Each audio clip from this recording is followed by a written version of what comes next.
Picture this, you pour your blood, sweat, and hard-earned money into acquiring and ramping up a property. You excitedly lease it out, only to quickly realize you made a grave mistake. Almost immediately, your tenant incessantly start griping about trivial issues. When rent day arrives, they conjure up a list of 1,001 excuses for their inability to pay. To make matters worse, they let unauthorized individuals run amok on your property. And to top it off, your property resides in an unforgiving landscape in a non-landlord-friendly state, where losing your property to a bank seems more likely than ever before you can even think about evicting these freeloading tenants. Chilling, isn't it? Whether you're a seasoned landlord or just starting out, these nightmares can become your reality if you fail to spot the glaring red flags in advance. In this episode, we'll unravel a strategy for screening out potential tenants. And at the end, we'll share with you the alternative real estate investment approach that can reduce your risk of encountering these red flag situations. Speaking of red flags, let us hit you with an incredible story. A few years ago, we found ourselves on a dream vacation in Cancun, Mexico, along with some close friends. It was picture-perfect scenes, flawless weather, refreshing breeze, exotic beverages to boot. We were caught up in the sheer magic of it all, and we would completely miss the ominous warning sign flags that were literally planted on the beach in front of our hotel. Our adventure began innocently enough with us standing knee-deep in the inviting water, but in mere moments, things took a terrifying turn. We were swiftly carried out to sea by the riptides to the point where we couldn't even keep our heads above water. It was really unforgiving waves pounding on us, hearts were pounding, near-death encounter, and to this day, I really can't explain exactly what pulled us from the brink of disaster. Suddenly, as if guided by some unseen force, not only did we survive, but two of our friends were miraculously by our side, all of us resting on a sandbar. It was an extraordinary intervention of some kind, because without it, we might not be here today sharing this jaw-dropping story with you. And that leads us to our first point. There are certain red flags when it comes to tenants that you can't avoid. Number one is credit score and credit report. A 740 credit score or higher is generally a green light, but it's essential to delve into the credit report itself. This report reveals a track record when it comes to paying bills on time, scrutinize their credit history for late payments, past due credit cards, medical bills, car payments, or mortgage. Anything at all will appear here, giving you an invaluable insight into their financial responsibility.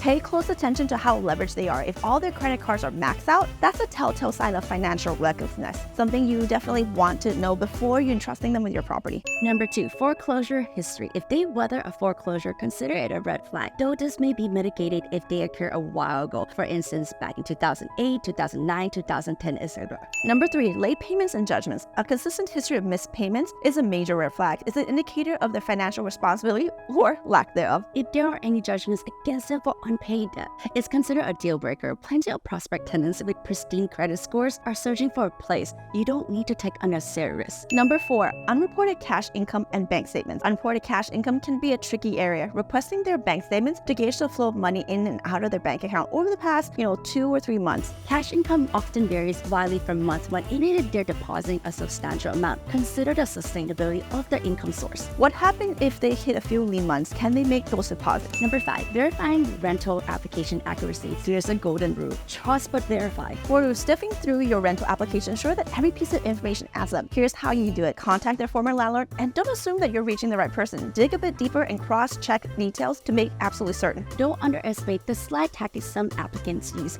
They might provide you with their buddy's number, pretending it's their landlord. Always double check. Now, when it comes to those all-important check stubs, don't take them at face value. Go the extra route and call their employers for confirmation. Oh, and let's not forget the power of a simple Google search or Uncle Google.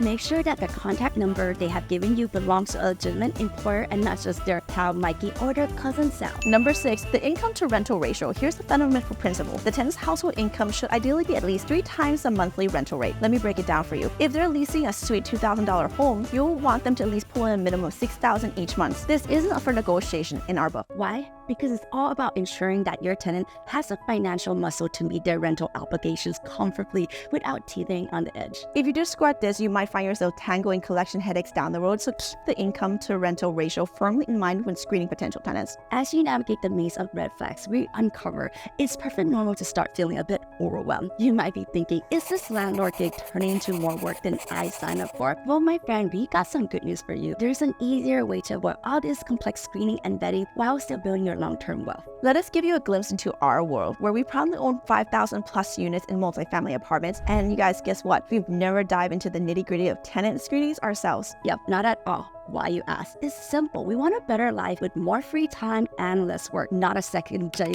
We're doing this for a more enjoyable lifestyle, not for more stress. With our multifamily apartments, our expert team handles all the screening on our behalf. We haven't laid eyes on our rental application, handle rent checks, or even need to know the ins and outs of eviction procedures. Those tasks aren't our responsibilities, and we've got a team of experts to handle them. Now, let's talk about the screening we do engage in, but it's a breezy compared to the tenants' red flags we have discussed earlier. Multifamily apartment investing isn't a one-size-fits-all. Not all apartments are created equal. Here's a peek to what we look for before we pull the trigger on a property. Grade A apartments. We're talking about properties that are either brand new or as good as new. Think late 2010s construction. Or newer, right? High-income tenant base. We seek location for a tenant both substantial annual income. For instance, our last 3 properties that we purchased has a median income within a 1-mile radius of $100,000 or more. Desirable area. The property has to be in an area with high demand and limited competition from newly constructed properties. Thriving job markets. We look for areas with abundance of high-paying job opportunities. Landlord-friendly locale. We make sure that the city or state is landlord and business-friendly. We heard nightmarish stories of landlords in cities like NYC or Los Angeles who ended up homeless due to non-paying tenants. Next, favorable loan terms. The property loan term must align with our business plan and investment strategy. Now that you understand that in the world of real estate, the potential for success is enormous, but only if you're savvy enough to steer clear of those major red flags that can derail your financial aspirations. Tune into this episode to put together your dream team.